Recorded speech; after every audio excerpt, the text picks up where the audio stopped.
Ayan, hello guys. Ayan, nandito kami sa mga tanim natin na talong. Sa tabi nitong talong natin, meron ditong nakatanim na kalabasa. May bunga na po at meron na siyang bulaklak. Po ni Daddy ay yung manual pollination ba tawag doon sa inyo or ano? Yung ilalagyan po ng saklob na na bulaklak yung kalabasa na tanim na aming tinanim dito.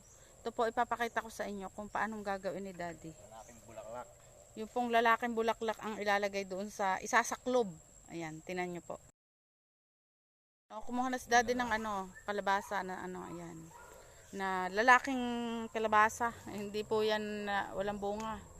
Ayan tapos isasaklob ni Daddy yan. Yun, yung ganun. Ayan.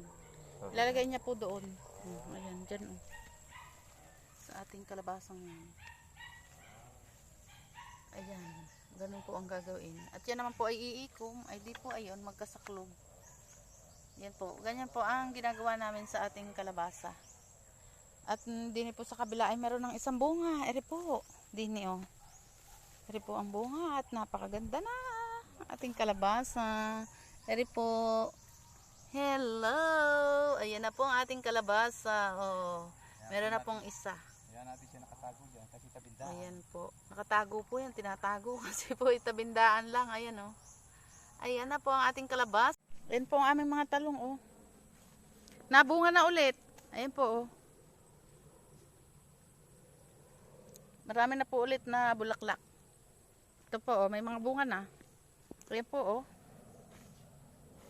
At ere po ang talong. Ayan, may bunga. May bunga na po ere meron na ulit. Ayan. Kalimitan po may bunga na ulit. Ating talong. Hello. Ayan po Kalabasa, hindi mo papakilala rin. Meron pa po din yung talong. Ayan po Ayun. Ayan si ating talong. Ayun. May mga bunga po ulit ng ating mga talong din Nakakapanguha na si Daddy meron na napanguha. Ang kaya natin ng talbos. Tapos, ere po ayan. Medyo nga lang pong may sakit ang ating talong. Pero hindi naman po lahat. Ayan po Mga buko-buko po ang ating talong ngayon. Ayan. Katapos po ng mga bagyo-bagyo ay awa ng Diyos. Meron pa rin po mga bunga ang ating talong. Ayan po ang ating talong. Merong mga buko. May makukuha ulit tayo. Nagpahinga po yan ng pagbunga noong pong medyo binagyo-bagyo. Ayan dalawa. Ayun. Ayan, nakikita niyo po ba? Dalawang buko. Ito po may buko rin.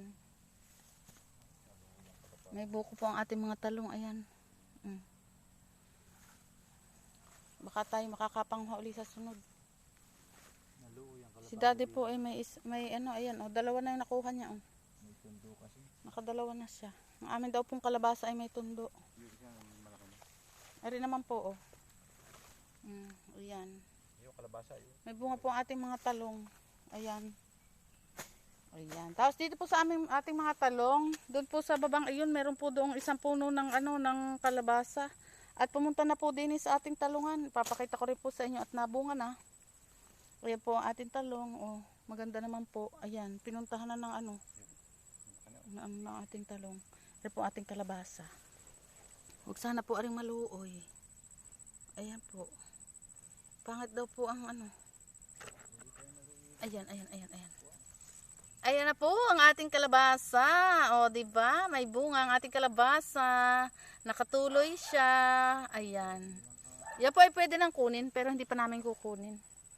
Masarap po yung ginisa ng ganyan, malutong-lutong. Yan po ating kalabasa.